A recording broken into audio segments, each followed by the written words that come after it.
हमारी कहानी में आपका स्वागत है।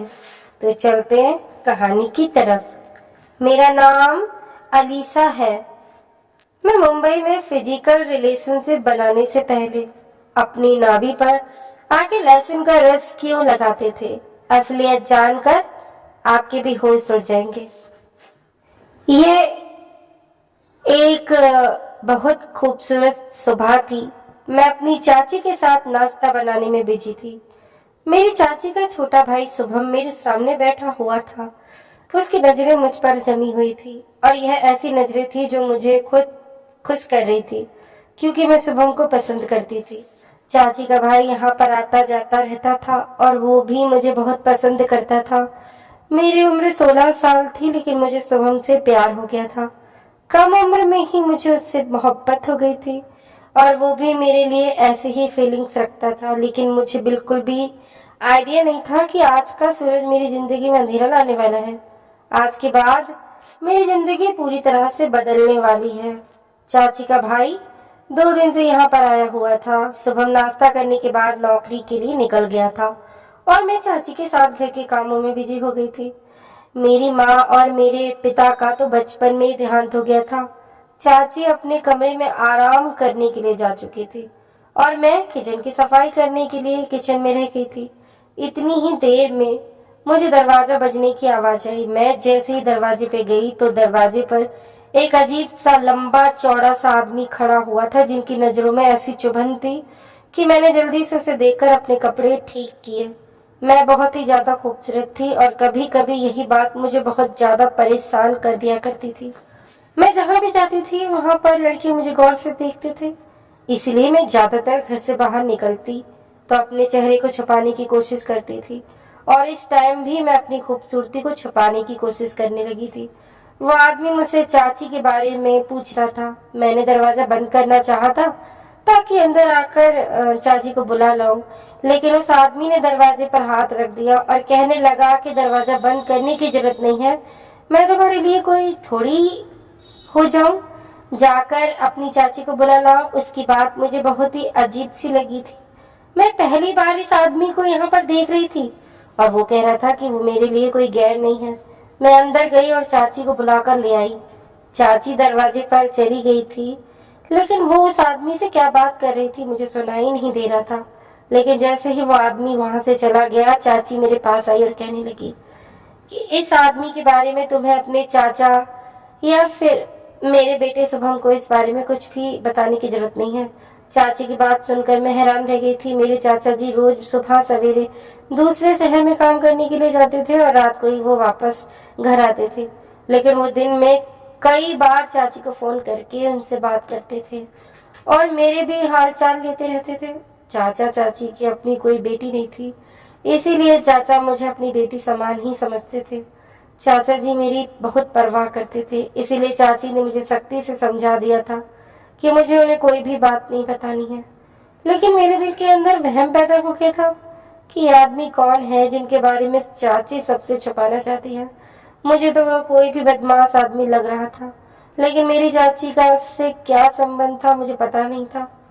फिलहाल चाची की बात सुनकर मैंने अपनी जुबान पर ताला लगा दिया था और ना ही मैंने इस बारे में शुभम से कोई बात कही थी और ना ही चाचा से कुछ कहा था। मैंने सोच लिया था कि आज नहीं तो कल खुद ये बात सामने आनी ही है, क्योंकि मेरा मानना था कि कोई भी बात ज्यादा दिन तक छुपी नहीं रह सकती। और फिर इसी रात सुबह मेरे कमरे में आया और कहने लगा कि जल्दी ही मैं अपनी बहन यानी कि तुम्हारी चाची से अपने रिश्ते के बारे में बात करूंगा। मैं चाहता हूँ कि अब जल्द ही हमारी शादी हो जाए। शुभम की बात सुनकर मैं हंसती थी, क्योंकि मैं भी 17 साल की थी और वो 2.5 साल का था और फिर अभी उसकी परमानेंट नौकरी भी नहीं लगी थी। वो बस थोड़े बहुत ही पैसे कमाता था, फिर वो मुझे कैसे अपने घर में रखता। इतनी जल्दी तो हमारी शादी मुमकिन ही नहीं थी, मगर शुभम का कहना था कि कुछ बातें हैं जिनकी वजह से वो जल्दी ही मुझसे शादी करना चाहता है और वो अपने लिए किसी अच्छी नौकरी की तलाश हर दिन कर रहा है और फिर वो मुझे लेकर नौकरी के लिए दूसरे शहर में भी शिफ्ट हो जाएगा। मैंने उससे कह दिया था कि अगर चाची मानती है तो फिर मुझे कोई एतराज नहीं होगा। यह सुनकर शुभम को बहुत खुशी हुई थी। वो दिन तो खामोशी से गुजर गया था और कुछ दिन बाद वो आदमी फिर से हमारे घर पर आ गया था। वो आदमी आज सीधा दरवाजे से अंदर के चला आया था और अब की बार चाची ने उसे अपने कमरे में बैठा दिया था। मैं किचन में मौजूद थी, तभी अचानक चाची भी कमरे में आ गई। उन्होंने एक लहसुन उठाया और मुझसे कहने लगी कि तुम्हें मेरे कमरे की तरफ आने की जरूरत नहीं है। मैंने बड़ी हैरानी से अपनी चाची के हाथ में लहसुन पकड़ा हुआ देखा था और वो खामोशी से वापस अपने कमरे में चली गई थी और उनके जाते ही मुझे कमरे का दरवाजा बंद होने की आवाज सुनाई दी। मैं सोचने लगी कि यह साफ दरवाजा बंद करके कर रहे हैं। वो भी लहसुन के साथ 1 घंटा ऐसे ही गुजर गया था और हर तरह सन्नाटा छाया हुआ था। थोड़ी देर बाद मुझे चाची ने आवाज देकर ठंडा पानी लाने के लिए कहा। मैं 2 गिलास ठंडा पानी लेकर चाची के कमरे के दरवाजे तक जैसे ही पहुंची तो वो दोनों आपस में कुछ बातें कर रहे थे और मेरी नजर खुद ब खुद अपनी चाची पर ठहर गई थी, क्योंकि उनकी हालत कुछ बदली बदली सी मालूम हो रही थी। उनके बाल तो अच्छी तरह से बंधे हुए थे, लेकिन अब उनके बाल बिखरे हुए थे और कपड़े भी अजीब हालात में हो रहे थे। इससे पहले कि मैं और गौर से चाची का जायजा लेती तो वो आदमी चाची को कहने लगा कि यह तुम्हारी बेटी है, यह तो बड़ी खूबसूरत और जवान है, तुम इसकी शादी के बारे में क्यों नहीं सोचते? इसके लिए तो तुम्हें आसानी से रिश्ता मिल जाएगा। अब इसकी उम्र हो रही है, इसके बारे में सोचना शुरू कर दो। इस आदमी की बात सुनकर मैं शर्म से पानी पानी हो गई थी और फिर चाची भी हंसकर उससे कहने लगी कि हाँ, अब इसकी शादी तो करनी है, मुझे यही मेरी जिम्मेदारी है। मैं शर्म की वजह से फौरन वहां से निकलकर वापस आ गई थी और इत्तेफाक की बात थी कि अचानक उसी समय घर पर शुभम भी आ गया था। तबीयत खराब होने की वजह से वो अपने घर जाने की बजाय यहाँ पर आ गया था। उसने उस आदमी को घर से निकलते हुए देखा तो फौरन अपनी बहन यानी मेरी चाची के पास चला आया और अचानक से ऐसा क्या हुआ कि उन दोनों के चीखने चिल्लाने की जोर जोर से आवाजें आने लगी। चाची शुभम को बुरा भला कह रही थी कि वो भी आगे से चाची को बहुत जवाब दे रहा था। न जाने उन दोनों के बीच क्या चल रहा था। मुझे इस बारे में तो कुछ पता ही नहीं था, लेकिन इतना आइडिया जरूर था कि बात कुछ ज्यादा ही बड़ी है और शायद उस अनजान आदमी से जुड़ी हुई है। काफी देर बाद जब शुभम चाची के कमरे से बाहर आया तो उसका चेहरा गुस्से से लाल हुआ पड़ा था। वो सीधे स्टोर रूम में चला गया और जाकर अंदर बंद हो गया। उसकी तबीयत ठीक नहीं थी, इसीलिए आज हमारे घर पर ही रुकने वाला था। रात के खाने के टाइम पर जब मैं चाची को बुलाने के लिए गई तो चाची बहुत ज्यादा गुस्से में थी और मुझसे कहने लगी कि जाओ तुम जाकर खाना खा लो और सो जाओ। उनका व्यवहार मेरे साथ बहुत ज्यादा बुरा था। पता नहीं शुभम ने कौन सा हंगामा खड़ा कर दिया था कि चाची का सारा गुस्सा मुझ पर निकल रहा था। मैं चाची से इस बारे में पूछना भी चाहा कि क्या हुआ है तो वो कहने लगी यह सब कुछ तुम्हारी वजह से ही हुआ है, इसीलिए ज्यादा मासूम बनने की जरूरत नहीं है। यहाँ से दफा हो जाओ, मुझे अपनी शक्ल मत दिखाना। मैं आंसू बहाती हुई उनके कमरे से निकल आई थी और लगातार फुट फुट कर रो रही थी। आज मुझे बड़ी बेचैनी के साथ अपने माता पिता याद आ रहे थे। मैं अपने छोटे से कमरे के बिस्तर पर लेटी तो मेरे दिमाग में बस यही बात आ रही थी कि शुभम ने अपनी बहन से न जाने किस बात पर झगड़ा किया है। क्या उस अनजान आदमी की वजह से चाची और उसका झगड़ा हुआ है? स्टोर रूम का दरवाजा तो अंदर से लॉक था, वरना मैं उससे जाकर जरूर पूछती कि क्या हुआ है। शुभम जब भी हमारे घर पर आता था तो वो स्टोर रूम में ही रहता था, क्योंकि हमारा घर छोटा था और सिर्फ 2 ही कमरे थे। एक में चाचा और चाची रहते थे और दूसरे कमरे में मैं रहती थी और एक छोटा सा स्टोर रूम बना हुआ था जहाँ पर शुभम कभी कभी ठहर जाता था। मुझे सुबह होने का इंतजार था। सुबह मुझे या तो ये बात चाची से पता चलनी थी या फिर मुझे शुभम से ही पता चलनी थी, लेकिन अगली सुबह उससे भी ज्यादा कुछ अजीब हुआ था। जब मैं सोकर उठी तो शुभम घर से जा चुका था और चाची भी खामोशी से घर का काम कर रही थी। उन्होंने मुझसे कोई बात नहीं की थी। और उनका बिहेवियर देखते हुए मैं भी उनसे कुछ पूछ ना सकी। सुबह उठते ही मेरा पहला काम सफाई करना था, इसीलिए मैं सीधा सफाई करने में बिजी हो गई। और चाची के कमरे की सफाई करने के दौरान मुझे वहां पर लहसुन का टुकड़ा पड़ा हुआ मिला, जिसे चाची किचन से लेकर अपने कमरे में गई थी। और मैं सोच रही थी कि चाची लहसुन क्यों उठाकर लाई है। आखिर उस अनजान आदमी को इस लहसुन का क्या करना था, या फिर चाची ने इस लहसुन का इस्तेमाल किया था क्योंकि वो बहुत दबा हुआ लग रहा था, खाया नहीं गया था, उसका छिलका भी उतरा हुआ था। ऐसा लग रहा था जैसे उसका रस निकाल लिया गया है। मैंने सफाई करते टाइम उसे फेंक दिया था और फिर सफाई में बिजी हो गई। शाम के टाइम चाची मुझसे कहने लगी, चलो मार्केट चलते हैं, कुछ सामान लाना है। कभी कभी ऐसा हो जाता था कि चाची मुझे अपने साथ मार्केट ले जाती थी, इसीलिए मैंने अपना दुपट्टा लिया और उनके साथ चल पड़ी। लेकिन मुझे क्या पता था कि चाची मुझे कहाँ लेकर जा रही है। चाची ने रिक्शा लिया और हम रिक्शे में बैठकर चल पड़े, लेकिन उस वक्त मैं हैरान रह गई थी। जब रिक्शे वाले ने मार्केट को क्रॉस कर दिया, मैंने चाची से पूछा कि हम लोग कहाँ जा रहे हैं। बाजार तो पीछे निकल गया है। वो कहने लगी कि दूसरा सामान खरीदना है, इसीलिए दूसरे मार्केट जा रहे हैं। उसका बिहेवियर मुझे पहले से कुछ बेहतर लग रहा था और काफी देर के बाद हम एक अजीब से बाजार में पहुंच गए। यहाँ भीड़ भाड़ तो थी, लेकिन लोग काफी अजीब और गरीब मालूम हो रहे थे। हम रिक्शे से उतरे तो चाची मुझे किसी दुकान के बजाय बाजार के पीछे बने हुए एक घर में ले गई। एक बड़ी उम्र की औरत ने दरवाजा खोला और चाची को देखकर मुस्कुराने लगी।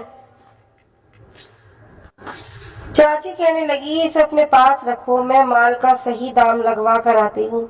मैंने चाची को परेशानी से देखा कि वो मुझे अपने साथ ले जाने के बजाय यहाँ पर क्यों छोड़कर जा रही है। चाची ने मेरा चेहरा देखा तो वो कहने लगी कि परेशान मत हो, यह भी तुम्हारी चाची ही है, तुम यहाँ बेफिक्र होकर बैठो, मैं कुछ देर में वापस आती हूँ। फिर चाची मुझे छोड़कर वहां से पलट गई और उस औरत ने मुझे अंदर ले लिया और घर का दरवाजा बंद कर दिया।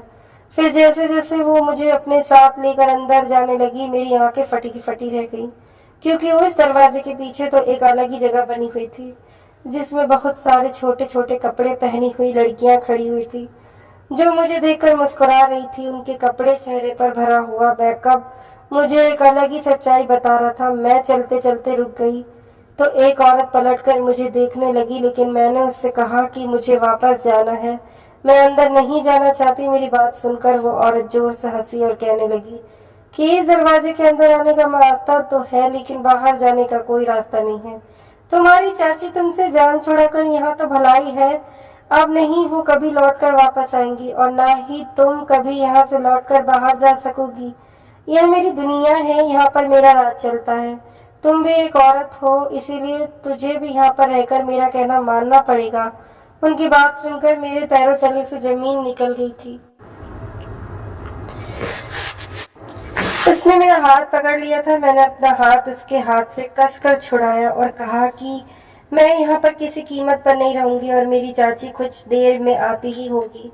मैं बाहर जाने के लिए जैसे ही पलटी तो उसने पीछे से मेरी कमीज पकड़ ली और कमीज जोर से खींची, जिससे मेरी कमीज फट गई। फिर मेरे मुंह पर एक जोरदार तमाचा दे मारा और मैं जमीन पर गिर गई। मेरे मुंह से खून निकलने लगा।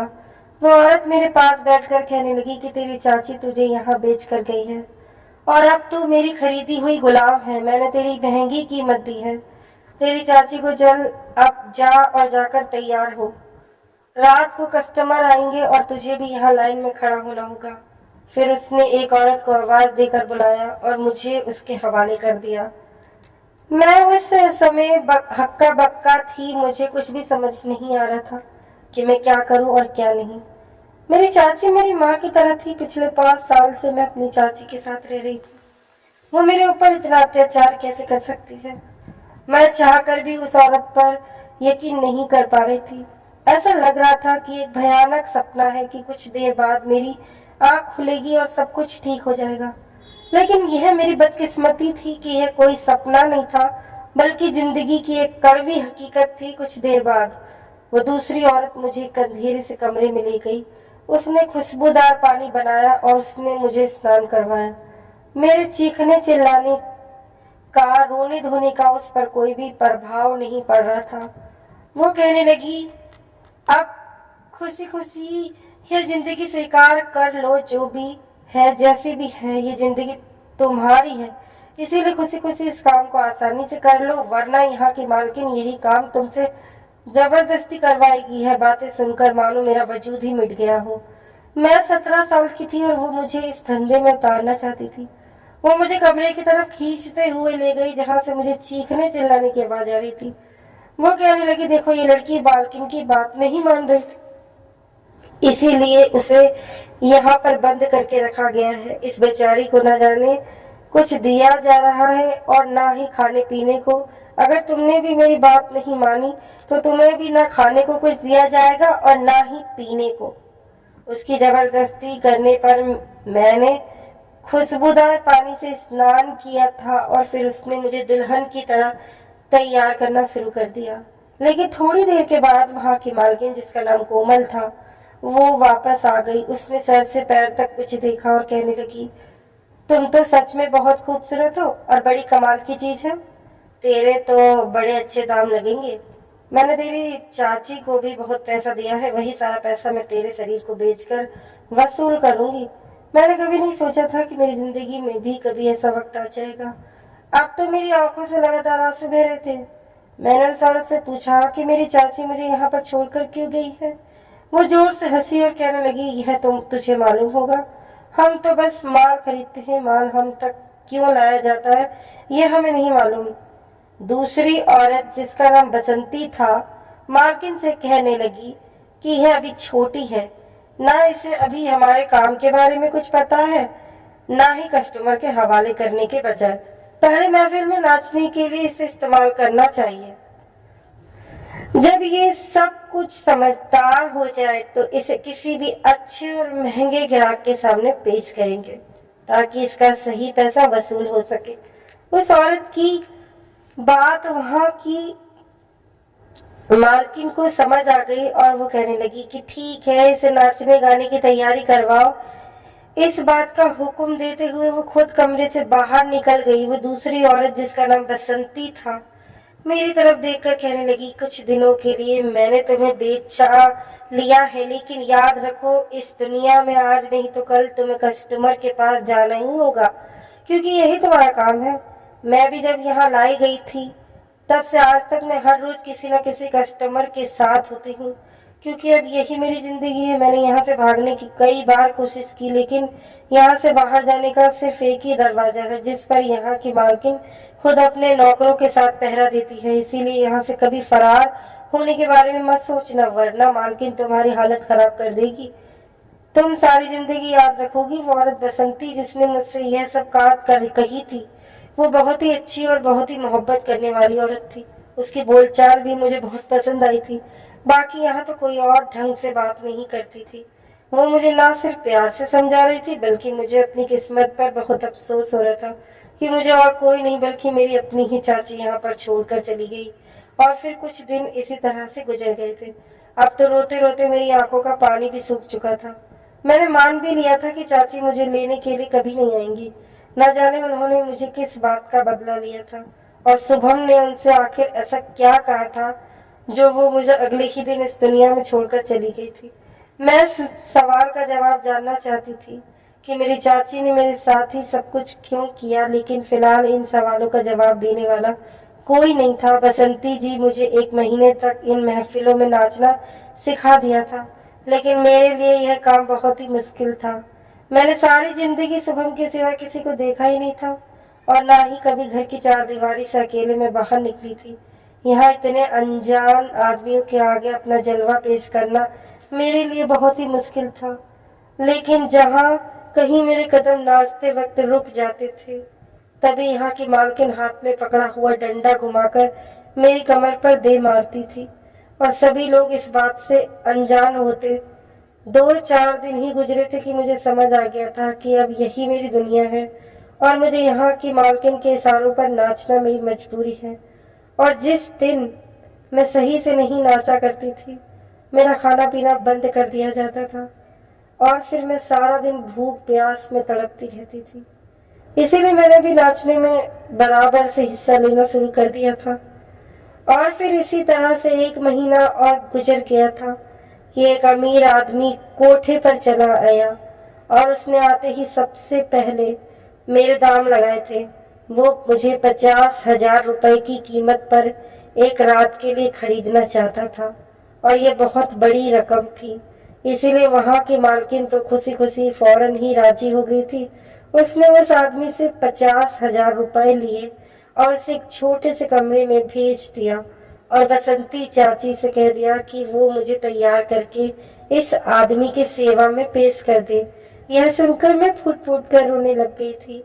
नाचने को तो मैं अपना चुकी थी, लेकिन अब तक मैंने किसी कस्टमर के साथ रात नहीं गुजारी थी। बसंती चाची मुझे अपने साथ ले गई और अपने हाथों से मुझे तैयार करते हुए कहने लगी कि तुम जितना ज्यादा शोर करोगी कस्टमर तुम्हें उतना ही परेशान करेंगे, इसलिए अच्छा यही होगा कि तुम खामोशी से उसके साथ वक्त गुजार कर वापस आ जाओ। समझ लो कि वही तुम्हारा पति है और ऐसा करने से तुम्हारी मुश्किल आसान हो जाएगी। बसंती चाची मुझे तैयार करते हुए शीशे में मुझे दिखाते हुए कहने लगी कि कभी कभी हमारी खूबसूरती ही हमारे लिए मुसीबत बन जाती है।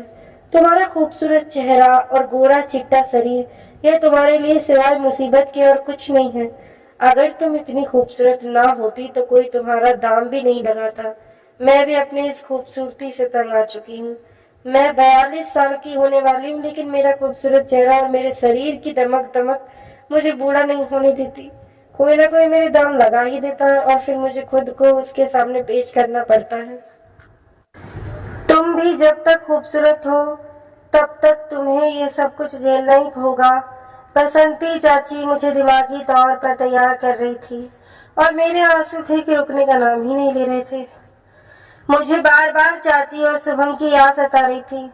मुझे अब तक इस बात पर यकीन नहीं आया था कि चाची मुझे जानबूझकर यहाँ पर छोड़कर गई है और इस सब के लिए शायद शुभम जिम्मेदार है। जब मैं पूरी तरह से तैयार हो गई तो बसंती चाची ने मेरी नजर उतारी और कहने लगी कि गहरी सांस भर के कमरे में दाखिल हो जाना और खुद को उस आदमी के हवाले कर देना। मेरे पास भी इसके सिवा और कोई रास्ता नहीं था, इसीलिए मैं इस छोटे से कमरे के अंदर चली गई। अंदर एक पीला सा बल्ब जल रहा था जिसकी धीमी सी रोशनी में मुझे सब कुछ भयानक लग रहा था। मैंने सोचा था कि जाते ही मैं इस आदमी के पैरों में गिर जाऊंगी और उससे कहूंगी कि वो मेरे साथ कोई जबरदस्ती ना करे। मैं रहम की भीख मांगूंगी तो उसे मुझ पर तरस आ जाएगा।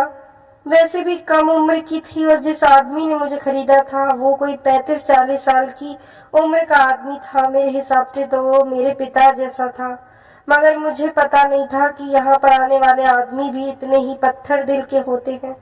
मैं जैसे कमरे में दाखिल हुई तो मुझे देखकर उस आदमी के चेहरे पर एक खतरनाक सी मुस्कुराहट आ गई थी। मेरी जैसे ही उसके चेहरे पर नजर पड़ी तो मेरे रोंगटे खड़े हो गए थे। उसके माथे पर एक बड़ा सा जख्म का निशान था। उसकी एक आंख बिल्कुल लाल हो रही थी और उसकी नजरें मेरे शरीर पर टिकी हुई थी।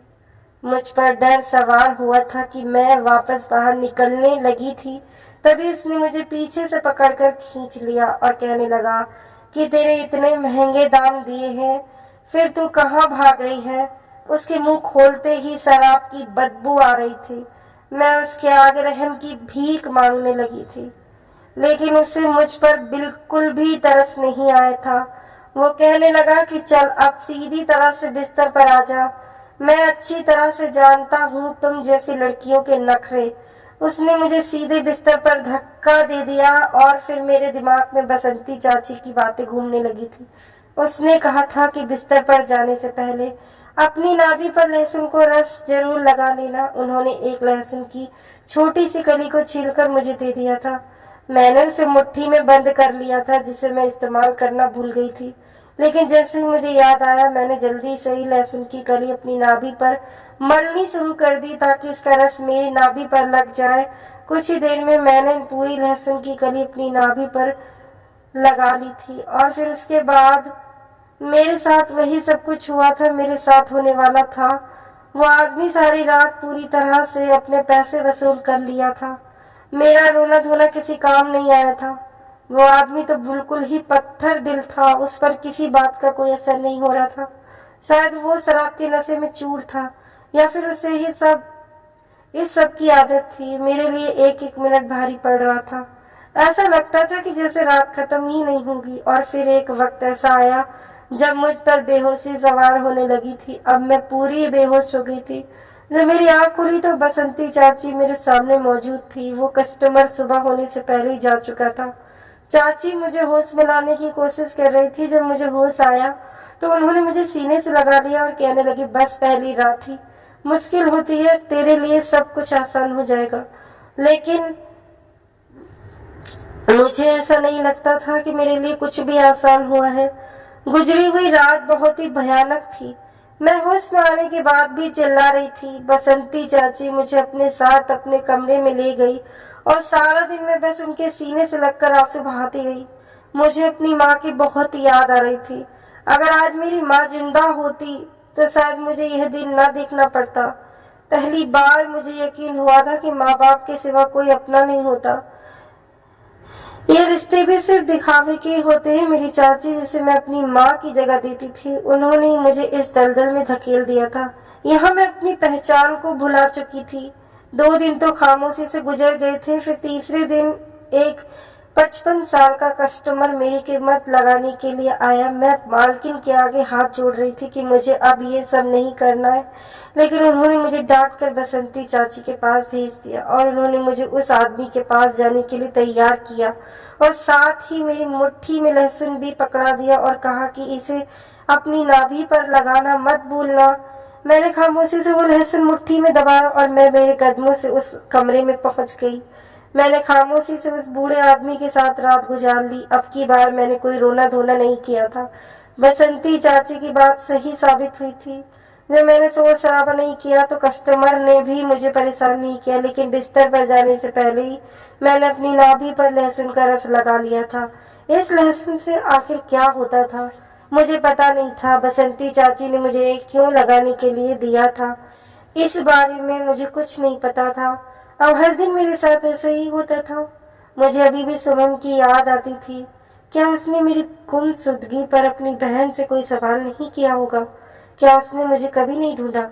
क्या वो मुझे भूल चुका होगा? बस मैं हमेशा यही सोचती रहती थी। वो कस्टमर चला गया और मैं खामोशी से बसंती चाची के कमरे में चली गई थी। मुझे देखकर मुस्कुराई और धीरे से कहने लगी, तुम कस्टमर के पास जाने से पहले अपनी नाभि पर लहसुन का रस लगा लेती हो ना? उनकी बात पर मैंने हमेशा की तरह सिर हिला दिया था। बसंती ने कहा कि तुम मेरी बेटी की उम्र की हो। मैं तुम्हें अपनी बेटी ही समझती हूँ, लेकिन मैं तुम्हें इन लोगों से नहीं बचा सकती। तुम्हारी पहचान बदल गई है, इसीलिए तुम यहाँ से भागने की भी कोशिश करोगी तो यह समाज तुम्हें जीने नहीं देगा, क्योंकि तुम एक धंधा करने वाली औरत बन गई हो। बसंती चाची मुझे हमेशा यही समझती थी कि अब कभी भी यहाँ से बाहर की दुनिया के बारे में मत सोचना, और मैंने उनकी बातों को अपने दिल और दिमाग में बसा लिया था। ऐसे ही मुझे 8 महीने यहाँ पर रहते हुए गुजर गए। अब तो मैं इस काम की आदी हो गई थी। मुझे सिर्फ इतना ही पता होता था कि कस्टमर मेरा इंतजार कर रहा है और मैं अब खुद ही अपने आप को तैयार कर लिया करती थी। मैं जो कभी शुभम की दुल्हन बनने के सपने देखती थी, अब हर रात ही हर नए मर्द की दुल्हन बनती थी। लेकिन हर रात बसंती चाची मुझे लहसुन पकड़ा नहीं भूलती थी और यह जरूर बताती थी कि बिस्तर पर जाने से पहले यह लहसुन अपनी नाभि पर जरूर लगा लेना। 1-2 बार मैंने इसके बारे में बसंती चाची से पूछा कि इस लहसुन में ऐसा क्या है जो आप हर बार मुझे ये दे देती हैं? तो वो कहने लगी कि सही वक्त आने पर तुम्हें खुद ही पता चल जाएगा। याद रखना, किसी भी कस्टमर के पास जाने से पहले लहसुन का इस्तेमाल जरूर करना। काफी दिनों से मैं देख रही थी कि बसंती चाची बीमार थी, लेकिन वो अपना इलाज नहीं करवा रही थी, और वैसे भी हम जैसी औरतों का इलाज मुमकिन कहाँ है। हमारा तो यहाँ कोई अपना ही नहीं है जो हमारी फिक्र कर सके। मेरी फिक्र करने वाली यहाँ पर सिर्फ बसंती चाची ही थी। अगले ही दिन मेरे पास मालकिन आई और कहने लगी कि रात को तैयार रहना, तुम्हारे पास से कस्टमर आएगा। यह कहकर मालकिन चली गई और मैं तैयार होने लगी, क्योंकि अब मुझे इस दुनिया की आदत हो गई थी। मैं जब पूरी तैयार तैयार हो गई तो बसंती चाची ने फिर आकर मुझे लहसुन का टुकड़ा पकड़ाया। मैं आज सोच में पड़ गई थी कि आखिर बसंती चाची मुझे लहसुन क्यों देती हैं। आज मैं उनसे इस सवाल पर पूछ कर ही रहूंगी, लेकिन मुझे कस्टमर के पास जाने के लिए देर हो रही थी। इसीलिए मैंने सोचा कि मैं जब वापस आऊंगी तो उनसे इस सवाल का जवाब जरूर पूछूंगी। कस्टमर मेरा इंतजार कर रहा था, इसीलिए मैं कस्टमर के कमरे में उसके पास पहुंची। लेकिन इससे पहले मैंने लहसुन के रस को अपनी नाभि पर लगा लिया था। हालांकि मैं इतना जरूर जानती थी कि इस काम के पीछे कोई ना कोई खास बात तो जरूर है। मेरे दिमाग में बार बार लहसुन वाली बात घूम रही थी। अगर मुझे कोई इस बारे में बता सकता था तो वो सिर्फ बसंती चाची थी, और आज मैंने फैसला कर लिया था कि मैं आज उनसे पूछ कर ही रहूंगी, क्योंकि वो हर बार मुझे लहसुन के बारे में बताना भूल जाती हैं। मैं जैसे ही कमरे में पहुंची तो मेरी आंखें फटी की फटी रह गई, क्योंकि उस कमरे में मौजूद मर्द कोई और नहीं बल्कि शुभम था, जो नशे में चूर बिस्तर पर बैठा हुआ था। और मुझे देखते ही वो एकदम उछल पड़ा और फिर मेरे पास आकर हैरानी से पूछने लगा, अलीसा तुम यहाँ पर क्या कर रही हो? मैंने तुम्हें कहाँ तलाश नहीं किया। मैंने उसे जोर से धक्का दिया और पीछे हटाकर कहा कि मैं अलीसा नहीं हूँ, मेरा नाम अफसाना है। मैं इतनी हिम्मत नहीं थी कि मैं अलीसा बनकर शुभम का सामना करती। मेरी इज्जत लुट चुकी थी। सालों से इस कोठे पर मेरी इज्जत नीलाम हो रही थी। शुभम ने आकर मेरे कंधों से पकड़कर मुझे झंझोड़ दिया और कहने लगा कि मैं अच्छी तरह से जानता हूँ तुम मेरी अलीसा ही हो। तुम यहाँ तक कैसे पहुंची? मुझे तो मेरी दीदी ने यही बताया था कि तुम किसी लड़के के साथ भाग गई हो। शुभम की बात सुनकर मेरे होश उड़ गए और फिर मैंने उसे अपनी पूरी कहानी बताई कि मुझे यहाँ तक पहुँचाने वाला कोई और नहीं बल्कि उसकी अपनी ही बहन थी। यह बात सुनकर वो मेरे कदमों में बैठकर रोने लगा और उसने मेरे हर सवाल का जवाब दिया। उसने मुझे बताया कि जब से मेरी बहन को तुम्हारे और मेरे अफेयर के बारे में पता चला था, तभी से वो तुमसे नफरत करने लगी थी। इसीलिए वो अनजान आदमी को अपने फायदे के लिए बुलाती थी, क्योंकि जीजा जी तो ज्यादातर घर से बाहर ही रहते थे।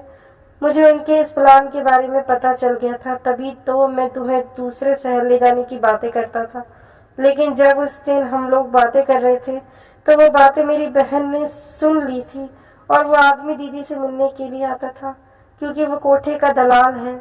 मैं अपनी बहन की हरकतों को अच्छी तरह से जानता था। जब जीजा जी घर पर नहीं होते तो वो गैर मर्दों के साथ संबंध बनाती है। यह बात तुम्हें पता नहीं है, लेकिन मैं इस बात को जानता था। मैंने अपनी बहन को कई बार समझाने की कोशिश की, लेकिन उन्होंने मेरी बात नहीं मानी।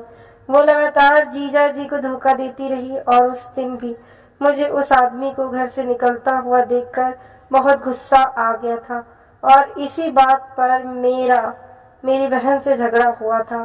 फिर उसके अगले ही दिन मेरी बहन ने मुझे बताया कि तुम किसी लड़के के साथ भाग गई हो।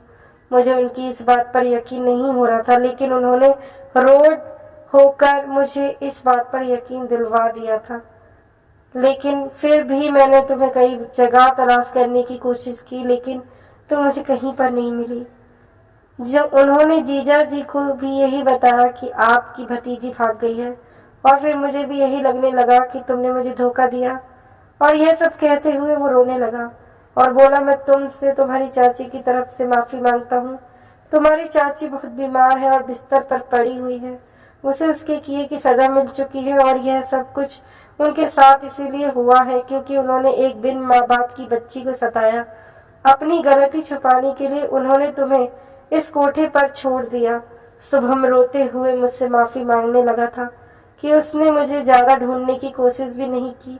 शुभम मुझे अपने साथ ले जाने की जिद करने लगा, लेकिन मैंने उससे साफ इनकार कर दिया।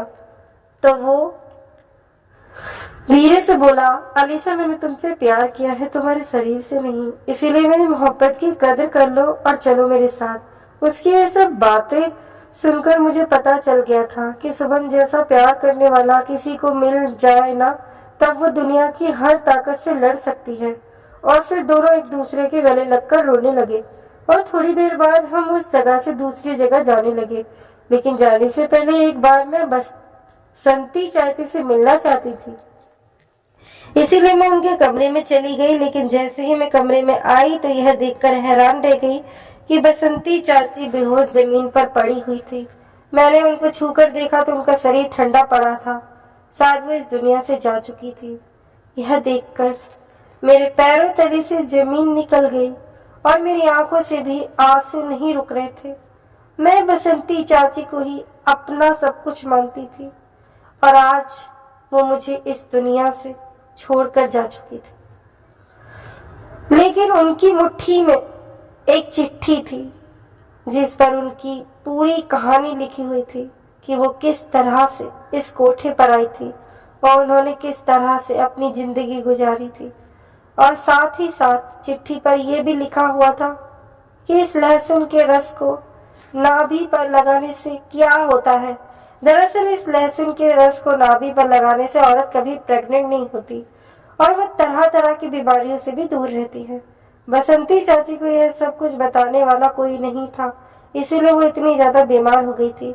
लेकिन जब उन्हें इस बारे में पता चला तो उन्होंने ये नुस्खा मुझ पर आजमाना शुरू कर दिया। उन्हें मेरी सेहत की बहुत फिक्र थी, इसीलिए वो हर बार मुझे लहसुन पकड़ाना नहीं भूलती थी। पर अफसोस की बात यह थी कि बसंती चाची इस दुनिया से जा चुकी थी। अब मैं शुभम के साथ शादी करके दूसरे शहर आ गई थी, क्योंकि ना ही मुझे शुभम के घर वाले स्वीकार करते और ना ही वहाँ के समाज। हमारी शादी को कुछ महीने हो चुके थे, जिंदगी बड़ी हंसी खुशी गुजर रही थी, लेकिन आज भी मुझे बसंती चाची की याद आती है। दोस्तों, कहानी कैसी लगी कमेंट करके मुझे जरूर बताइएगा। अच्छी लगी हो तो सब्सक्राइब भी कर देना। धन्यवाद।